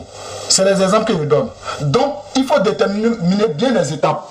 Il y a au temps d'Abraham, au temps de Moïse, il y a la manière, il y a une foi à laquelle Dieu exigeait au peuple de croire pour être sauvé. On ne peut pas comparer ce temps-là au temps de Jésus-Christ. Il y a un temps où Jésus-Christ dit que le salut maintenant est réservé à ceux qui sont violents. Ça dit qu'il y a le salut. Par exemple, dans la vie de Jésus, le brigand à la croix a été sauvé par rapport à une foi qui était émise là. Mais après la mort, Jésus-Christ a dit que quoi, vous connaîtrez la vérité et la vérité vous rendra libre. Ça dit qu'après sa mort, il y a une autre compréhension, une autre doctrine, une autre foi à laquelle on doit croire pour être sauvé. Donc Judas, il va à l'enfer ou au paradis selon le dispositif qui est mis en son temps. Moi, je parle de après la mort de Jésus-Christ, tous ceux nous qui sommes concernés, c'est à la mort de Jésus-Christ qu'on doit croire. Pour Judas, ça ne vient pas dans ce cadre-là. D'accord. Je crois que on n'a pas encore donné la parole à... Non, il a fini de répondre. Il a fini de répondre. Je tiens à préciser aussi à nos internautes, à ceux qui nous suivent ici sur Internet, et aussi ceux qui nous suivent sur les réseaux sociaux, sur la chaîne de la 95.3, que c'est chaque dimanche, 16h-18h, pour tous ceux qui sont intéressés, vous venez. Je dis bien, je précise, tu es kémite, tu es musulman, tu es bouddhiste, tu es athée, ou quoi que ce soit, tu veux échanger avec des musulmans, des chrétiens, dans un débat courtois, respectueux. Tu es invité à la 95.3 Radio Al-Faïda. Ça va se passer et ça va se savoir. Allons-y pour la suite, Inch'Allah Ta'ala. Alhamdulillah Rabbil Alamin, 95.3 tous les dimanches 16h-18h par la grâce d'Allah, et nous recevons toutes les communautés comme Ismaël vient de le dire. Et je rappelle que la croyance du frère Roger, beaucoup de chrétiens ont cette croyance-là. La croyance du frère Jean-Luc, beaucoup de chrétiens ont cette croyance-là également. Donc c'est une divergence, ça s'impose, mais en même temps, on est ici pour comprendre et non pour juger qui que ce soit. Je rappelle, beaucoup de personnes ont la croyance des part et d'autres. Auditeurs en ligne, allons-y.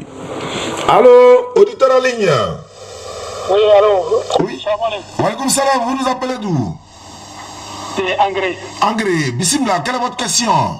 Ouais, Oustad Diané. Oui, ça va bien, alhamdulillah.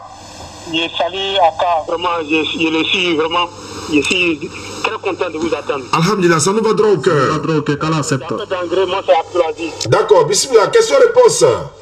Voilà, je suis un peu perturbé. Parce que tout à l'heure, qu'on appelle le pasteur disait que les temps il y a un auditeur qui a appelé tout à l'heure qui a parlé. Est-ce que Judas sera sauvé? Oui. Parce que Jésus est mort parce que pour les péchés. Maintenant, le pasteur a fait comprendre que avant que Judas ne meure, ça n'a rien à voir avec le moment que Jésus décède. Il a pris l'exemple des prophètes, ceux qui ont passé jusqu'au temps de Jésus. Donc j'aimerais savoir, il s'est un peu perturbé. Donc, parce que le temps de Jésus n'est plus. Après lui, il y a un autre prophète qui est venu. Donc tu veux savoir, comme le temps de Jésus, c'était, disons, le temps de Judas n'était pas au temps de Jésus, donc tu veux savoir, est-ce que le temps de Jésus est passé? Voilà, parce qu'aujourd'hui, nous ne sommes pas au temps de Jésus. Nous ne sommes plus au temps de Jésus. Voilà. Donc maintenant, quoi Jésus? Ça se passe comment? Il s'est un peu perdu. Voilà, je vais mieux expliquer sa question. Merci beaucoup, mon frère. Il dit, comme vous avez dit que Judas n'était pas, disons, il était déjà classé avant l'arrivée de Jésus. Avant la mort de Jésus. Donc, ce qui veut dire qu'aujourd'hui, voilà le micro, tenez le micro, rapprochez-vous de lui. Voilà, donc ce qui veut dire que, comme le temps de Judas était déjà classé avant la mort de Jésus, ce qui veut dire qu'aujourd'hui, là, nous ne sommes plus aussi à l'époque de Jésus. Donc, c'est une affaire d'époque. Il veut savoir, est-ce que nous sommes toujours à l'époque de Jésus ou le temps de Jésus aussi est passé? Voici un peu la question et puis, bon, vous allez essayer de répondre. Je réponds. Ok. Oui, actuellement, nous sommes au temps de Jésus. Parce que le temps de Judas dont je suis en train de parler là, il y a un évangile qui était quitté depuis longtemps, qui ravageait tout ce temps jusqu'à une époque. Donc, la mort de Judas, le jugement de Judas là, est classé depuis un évangile qui est quitté à partir de Moïse. Voilà. Et c'est de Moïse jusqu'à la mort, puisque Dieu a promis qu'il allait envoyer son Christ pour le salut de l'humanité. Donc c'est à partir de Jésus, il y a un autre temps maintenant qui commence.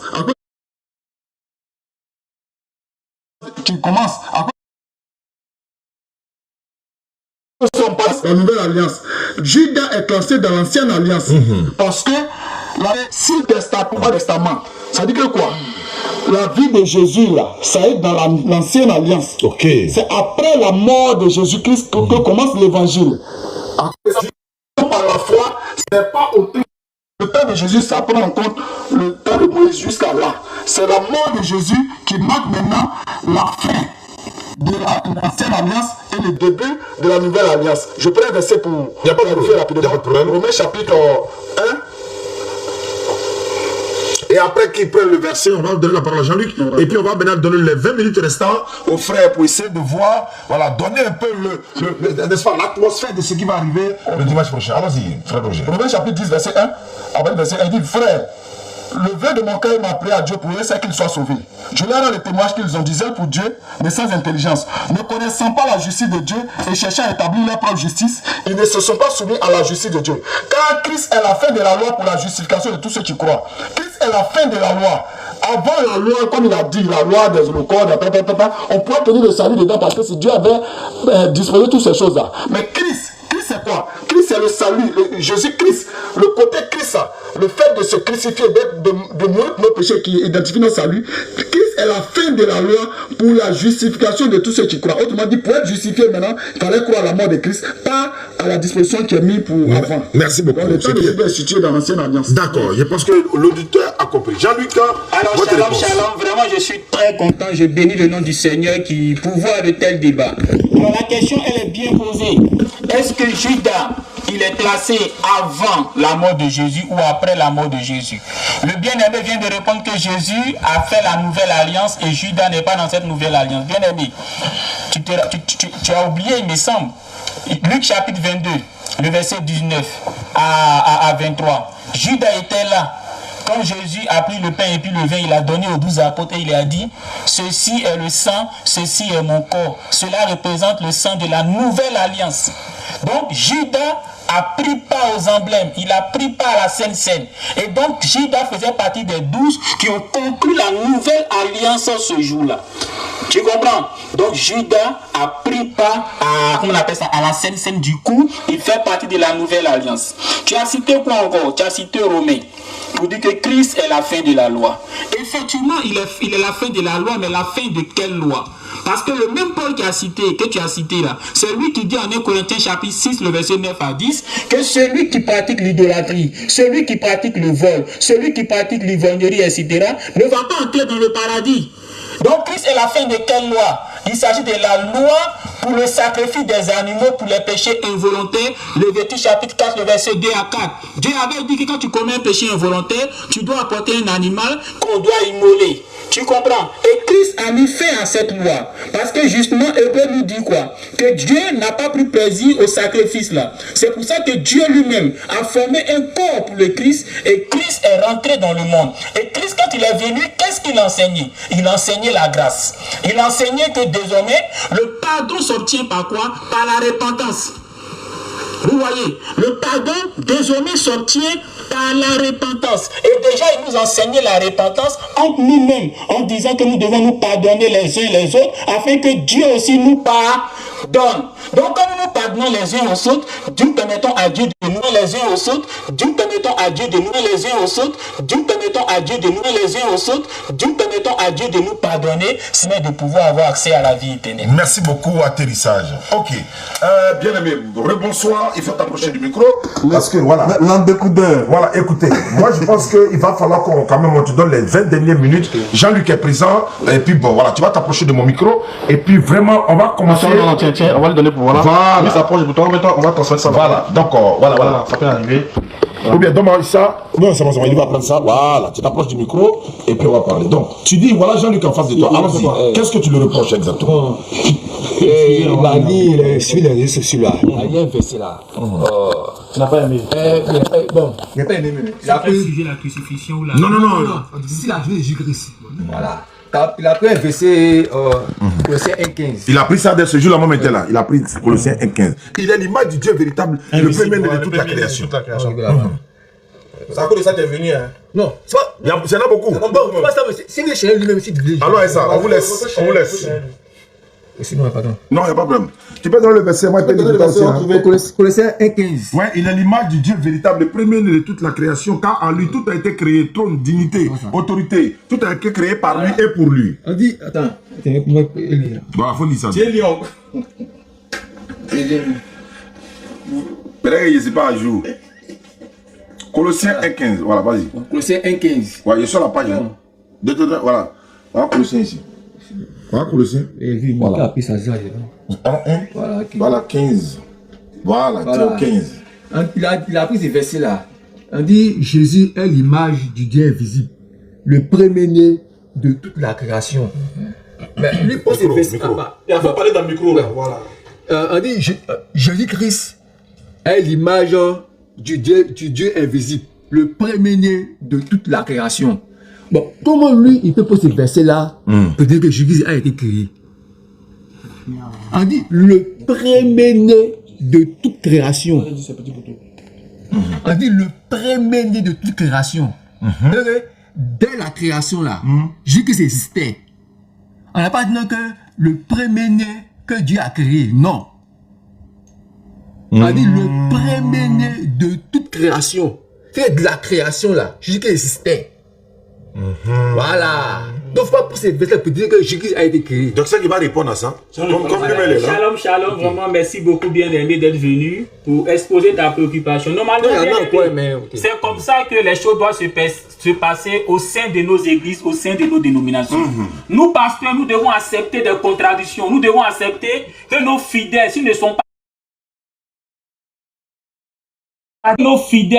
pas d'accord avec nos enseignements, plus en disant, pasteur, tu as dit telle chose, je ne suis pas d'accord, parce que voici ce que le Saint-Esprit, après avoir médité la parole de Dieu, m'a dit. Et nous devons avoir l'humilité de pouvoir les écouter. Et puis s'ils ont raison, reconnaître qu'ils ont raison. S'ils ont tort, corriger leur point de vue. Alors bien aimé, tu as cité Colossiens chapitre 1, le verset 15. D'abord, il est dit que Jésus est le premier-né de toute la création. Pour toi, quand Paul dit que Jésus est le premier-né de toute la création, il n'est pas en train de dire que Jésus fait partie de la création, mais c'est pour dire simplement que Jésus-Christ existait avant la création. C'est bien ça, bien aimé. De la création existait. Voilà. Alors je prends juste une phrase analogue pour qu'on se comprenne. C'est comme si je disais que le frère musulman Diané est le premier-né des élèves de 3e. Je répète, le frère Oustaz Diané est le premier-né des élèves de 3e. Est-ce que ça veut dire qu'il fait partie des élèves de 3e? Bon. Question. Ça ne pas ça. Bon, il passe pas, non. D'accord. Donc, en fait, le vrai problème, c'est que mon bien-aimé a un peu une difficulté. Tu sais, Oui, vas-y. quand tu prends la logique hors de la Bible, tu vois, non? Mais ça là, hein, il s'agit de la création. Tu vois, non? Parce que ici, là, hein, on dit Jésus est l'image du Dieu invisible. Le premier-né. On n'a pas dit le premier-né que Dieu a créé. On n'a pas dit ça. On n'a pas dit le premier-né que Dieu a créé. On dit le premier-né De toute la création. C'est de la création, là. De la création. C'est la partie, là. Jésus qui existait. Sois Tu vois, béni. non? Sois On va béni. dire, car en lui ont été créées toutes les choses, hein, tu vois, non? Qui sont de les cieux et sur la terre. Les visibles et l'invisible. Toute dignité, domination, autorité, tout a été créé par lui, Jésus. Et pour lui. C'est vrai que, pourquoi la Bible comme ça? Parce que Dieu s'est enveloppé d'un corps à la du Fils. Il s'est fait quoi? Dieu s'est enveloppé d'un corps. Enveloppé. Enveloppé d'un corps à du Fils.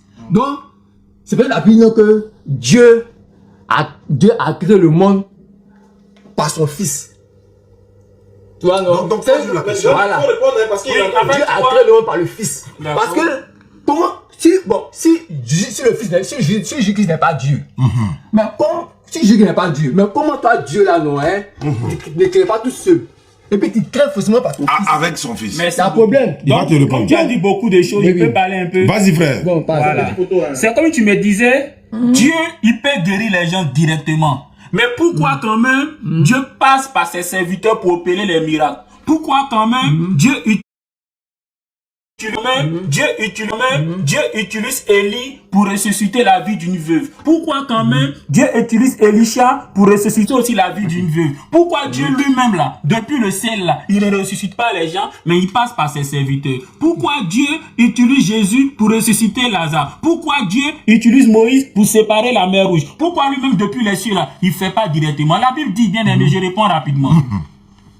Dieu peut utiliser ses serviteurs pour accomplir sa volonté. À des Apôtres chapitre 2, le jour de la Pentecôte, Pierre dit quoi? Homme israélite, c'est Jésus. Dieu accomplissait des miracles et des signes par lui au milieu de vous. Donc c'est Dieu qui a décidé d'utiliser Jésus pour opérer des miracles. Tu comprends? Donc tous les miracles qu'il faisait, c'était par la permission, c'était par la volonté de Dieu. Hébreux chapitre 1, le verset 2, il est dit, Dieu créa le monde par le Fils. Regarde bien, Dieu créa le monde par le Fils. Ici, qui crée? C'est Dieu qui crée. Mais il crée comment? Par le Fils. Ici, le Fils devient un instrument. Donc le Fils là, Dieu l'utilise tout simplement, un peu comme si Dieu peut utiliser Moïse pour fendre la mer Rouge. Tu comprends? C'est Dieu qui fait l'action. Sans le pouvoir de Dieu là, aucun prophète, aucun messager, même pas un ange peut faire quelque chose. Tu comprends? Tout à l'heure, on revient juste sur Colossiens chapitre 1, le verset 15. Voilà. On dit quoi? Il est le premier-né de toute la création. J'ai dit, Oustaz Diané est le premier-né des élèves de la classe de 3e. Est-ce que ça veut dire que Oustaz Diané fait partie des élèves de la classe de 3e? Oui. Parce que j'ai dit, il est le premier-né de qui? Des élèves de la classe de 3e. Donc, parmi les élèves de la classe de 3e, là, lui, il est le premier-né. Donc, déjà, il est un élève de la classe de 3e, mais seulement il est le premier-né. Paul dit, Jésus-Christ est le premier-né. Mais le premier-né est le premier-né. Mais le premier-né est le premier-né. Mais le premier-né est le premier-né. Mais le premier-né de quoi? Le premier-né de toute la création. Donc, de tout ce que Dieu a créé, là, Jésus, là, il est le premier-né. Déjà, on est en train de dire que Jésus fait partie de la création. Jésus est une créature. Jésus est une création. Mais seulement, il est le premier-né. Regarde tout dans le même 1 Colossiens chapitre 1, le verset 15 là. Il dit, il est l'image de Dieu. Il ne dit pas, Jésus-Christ est Dieu lui-même. Mais il est l'image de Dieu. Est-ce que l'image de Dieu, c'est Dieu? Adam est l'image de Dieu. Genèse chapitre 1, le verset 26, Dieu dit quoi? Faisons l'homme à notre image. Est-ce que Adam est Dieu? Donc l'image de Dieu n'est pas Dieu. Mais l'image de Dieu est le reflet de Dieu. Et comment on appelle ça? Est une représentation de Dieu et non Dieu. Donc en disant déjà que Jésus est l'image de Dieu, c'est pour dire déjà qu'il n'est pas Dieu, mais qu'il représente Dieu, qu'il reflète Dieu. Et pas pour si en disant de tout ce que Dieu a créé, il est le premier-né. Pour dire qu'il fait partie de la création, mais seulement il est le premier à être créé. Est-ce que tu as d'autres versets que tu n'as pas compris pour qu'il puisse répondre? Il nous reste 10 minutes seulement. Il dit donc que, Dieu Dieu a créé le monde par le Fils. C'est ça, non? Hébreux 1, verset 2. On peut le Non, lire. je sais. Mais est-ce que Dieu va créer si le Fils n'est pas Dieu, et puis qui n'est pas depuis Dieu crée le monde par le Fils là, montre-moi un verset de la Bible où Dieu a passé pour un problème pour créer le monde. Parce que c'est le Fils seul qui a fait ça. C'est le Fils seul. Il n'y a qu'un prophète où Dieu a créé le monde, par exemple, ne n'a pas. C'est le Fils seul. C'est le Fils seul. Moi, je te donne un défi. Attends. Montre-moi un prophète de la Bible que Dieu a créé le monde par un prophète. Montre-moi ça. Parce que le Fils seul. Merci beaucoup. Donc, C'est le Fils seul. Dieu a créé le monde par le Fils. Dieu au commencement là, a créé le monde par le Fils. Mais si Dieu au commencement, il a créé le monde par le Fils là. Donc, Est-ce que tu es d'accord avec ça? Oui, il a créé par le Fils. C'est que le Fils ici là, il a aussi créé. Attends, il vient. donc, le Fils a aussi créé, tu es d'accord? Oui, il a aussi créé aussi. Donc, est-ce que c'est lui qui est créé peut être le créateur? Non. Peut être le créateur. Non. C'est que Dieu et le Fils ont créé. Pourquoi? Parce que c'est le Père là, c'est le Père Esprit là, qui a pris un corps à part du Fils. Donc il crée à part du Fils. Tu vois bien aimé, si moi je te donne le pouvoir de créer, je te donne le pouvoir de créer. Tout ce que tu fais, attends bien aimé. Pourquoi Dieu n'a pas donné les autres pouvoirs aussi pour créer? Pourquoi Dieu n'a pas donné les autres pouvoirs pour créer? Pourquoi Dieu n'a pas permis à Jésus de séparer la mer? Non, je te réponds à la question. Et puis son Fils seul il crée. Maintenant, Jésus-Christ elle crée. Jésus-Christ elle crée. Maintenant, Jésus-Christ est Dieu. Je te réponds la même question. Son créateur. Je te pose la même question. Pourquoi Dieu n'a pas créé les autres pouvoirs par la création? Et puis le Fils seul il crée par lui. Sois béni, bien aimé. Montre-moi un prophète. Il y a un défi. Montre-moi un prophète où Dieu a créé par le monde. Parce que le Fils seul a créé par lui. Donc, si tu réponds, comme lui, le pasteur, là, lui doit t'expliquer quoi. C'est comme tu me demandais, montre-moi à part Moïse là, un prophète qui a séparé la mer rouge. Tu peux montrer? Non, mais Moïse était normal. Non, parce qu'il a choisi. Il a choisi. Ça n'a rien à voir. Il a choisi. Il faut le saluer là. Ça n'a rien à voir. Il a choisi. Il faut le saluer là. Ça n'a rien à voir. Il a choisi. Il faut le saluer là. Salut. Bien, très bien. Pour montrer que Dieu a regarde rien. Est-ce que Moïse a créé? Non, Moïse il a dit. Mais c'est le Fils qui a créé son père. Si le Fils crée, et puis le père crée, ce Fils il est qui? Non, je peux répondre. Je peux répondre. Arrêtez les commentaires là. Vous êtes partis en enfer. Le Fils est Dieu. Parce que si le Fils, montre-moi un point qui a créé. Micro. On dit le Fils a aussi créé. Dis-moi, ça va connaître pas là. Non. On dit le Fils a aussi créé. S'il crée de quoi? Donc il va répondre comme lui le pasteur, voilà, pasteur, allons-y. Voilà, la brebis et le pasteur. Une question. Montre-moi un prophète qui a créé aussi. Parce que. Qui a créé aussi. Parce que. Pour demander qu'il y ait un Dieu, il faut qu'il crée. Attends, il va répondre. Attends, il va répondre. Si le Fils a créé son père, ce Fils il est qui? Voilà. Donc il va répondre. Voilà. Il dit tu es béni. Tu es béni. Faut dire amen. Tu es béni. Non, c'est pas pasteur même. Non, tu es béni, bien aimé. Montre-moi un prophète qui a créé. Montre-moi un prophète qui a créé. Parce que si le père et le Fils sont créés là, Mais c'est le Fils qui a créé. tu me laisses Tu laisses pas. pas parler, c'est ça le social. Allons-y, bien aimé. 2 minutes de conclusion. Ah oui, c'est vrai. Regarde, montre un prophète qui a créé. Montre-moi un prophète qui a créé aussi comme le Fils. Montre-moi ça. Tu vois, des versets là, tu dis c'est charabia, pas pas quoi ça. Montre-moi un Fils qui a créé. Montre-moi un autre prophète. Montre-moi un Fils qui a créé. Montre-moi un autre prophète qui a créé aussi. Le but là. Je vais répondre. Bon, mais maintenant, Il y a plusieurs personnes qui ont créé même. Je vais répondre. Montre-moi ça. Montre-moi le verset. Montre-moi. Après, je dis qu'il a créé. Mais laisse-moi. Il dit il y a plusieurs personnes qui créent. Même jusqu'à aujourd'hui, il y a des gens qui créent encore. Même parmi les gens. Montre-moi un prophète qui a créé aussi. Montre-moi ça. Voilà, donc, mais si tu dis montre-moi, il parle pas alors qu'on a. Non, mais il mettait. Il y a tous ces versets. Regarde, on va pas laisser ça dimanche prochain. Non, je vais répondre rapidement. Voilà, il répond rapidement, il peut en conclure. Attends. Il dit. Il y a un prophète qui a créé. Il va répéter, il a compris ça, c'est bon. Voilà, Jean-Luc, allons-y. Donc, shalom, soyez bénis. Non, 5 minutes. Regarde, non, c'est pas comme ça, ça fonctionne. On fait pas comme ça. Ta question, elle est une bonne question.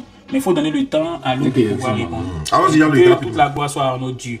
Alors déjà le bien-aimé il a demandé est-ce qu'il n'y a pas Jésus, je peux donner est-ce qu'il n'y a pas Jésus, je peux donner est-ce qu'il n'y a pas Jésus, je peux donner le nom des personnes qui ont créé. Ça veut dire qu'en fait son problème, il ne connaît pas la définition du mot créer.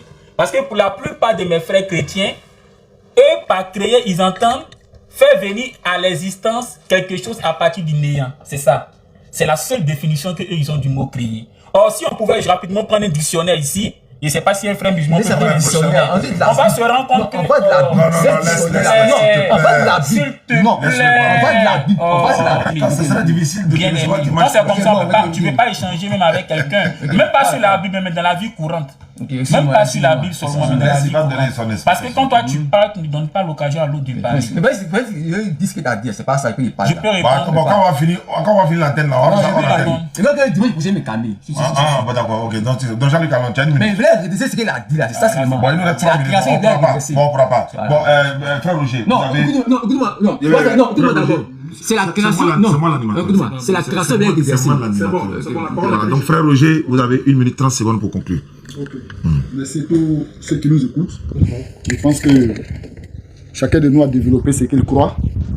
Et pour terminer, je ne serai pas trop long parce que il y a beaucoup de points qui ont été évoqués. Comme il a dit, on ne peut pas décortiquer toute la Bible aujourd'hui, mais on va prendre l'essentiel. Il y a beaucoup de points qu'il a lâchés, dont un des points les plus clés et que je dois expliquer, c'est 1 Corinthiens chapitre 6, dont il se basait tout le temps dessus pour dire que les injustes sont en train de rétroper le rang des cieux. Là. On va lire ça, comme on lit la Bible, comme lui-même parlait de contexte. Si on lit, il faut qu'on termine aussi. La Bible dit que, verset 9, 1 Corinthiens chapitre 6, verset 9, ne savez-vous pas que les injustes ne rétroperont pas le royaume de Dieu? Ne vous y trompez pas, ni les impudiques, ni les idolâtres, ni les adultères, ni les efféminés, ni les infâmes, ni les voleurs, ni les cupides, ni les ivrognes, ni les outragés, ni les ravisseurs n'hériteront le royaume de Dieu. Et au verset 1, il dit que et c'est là ce que vous étiez quelques-uns de vous. Mais vous avez été lavés, mais vous avez été sanctifiés, mais vous avez été justifiés au nom du Seigneur Jésus-Christ et par l'Esprit de notre Dieu. Donc, merci. Ces injustes-là, oui, c'est ce qu'ils étaient. D'accord. Mais Dieu, Jésus-Christ les a justifiés. Il les a justifiés comment? Dans Romains chapitre 4, verset 25, il dit que lequel a été livré pour nos offenses et les ressuscité pour notre justification. Merci beaucoup. Le temps est vraiment... Jésus nous a justifiés et c'est à ça qu'on croit. D'accord. Jean-Luc, vous avez 1 minute, top chrono, 1 minute. Allons-y. Alors, shalom. Tout à l'heure, il a cité 1 Corinthiens chapitre 6, le verset 9 à 10. Paul dit, comment ne savez-vous pas que les injustes n'hériteront du royaume des cieux, autrement dit du paradis? Et il cite les injustes là. Il dit les idolâtres, il dit les menteurs, il dit les voleurs, il dit quoi encore? Les avides, c'est-à-dire ceux qui sont prêts à faire tout pour de l'argent. Donc il cite ces actes là et il dit ceux-là ne vont pas entrer dans le royaume des cieux. Et maintenant il s'adresse à ses frères encore en disant, mais c'est là ce qu'étaient certains d'entre vous. Autrement dit, avant de devenir croyants là, c'est ces choses-là que vous pratiquiez autrefois. Mais aujourd'hui, grâce à Jésus, vous êtes pardonnés. Paul n'est pas en train de dire, maintenant que vous êtes pardonnés là, retournez encore à ces choses. C'est pas ce qu'il est en train de dire. Il leur rappelle simplement que ces choses que vous avez abandonnées pour suivre les enseignements de Christ là, ces choses-là, ne retournez pas encore dans ces choses. Parce que dans le même chapitre, il est en train de les reprendre sur un frère qui parmi eux sortait avec la femme de son père. Merci beaucoup Jean-Luc. Il est 18h20 à Abidjan, en direct de la radio Al-Faïda 95.3. Nous allons mettre fin à l'émission ici. On se retrouve dimanche prochain, Inch'Allah, avec la grâce d'Allah. Merci beaucoup, Miss Sanogo, à la régie. Miss Sanogo était là pour nous accompagner dans cette édition. Rendez-vous dimanche prochain. Wassalamu alaikum wa rahmatullahi wa barakatuh. Merci.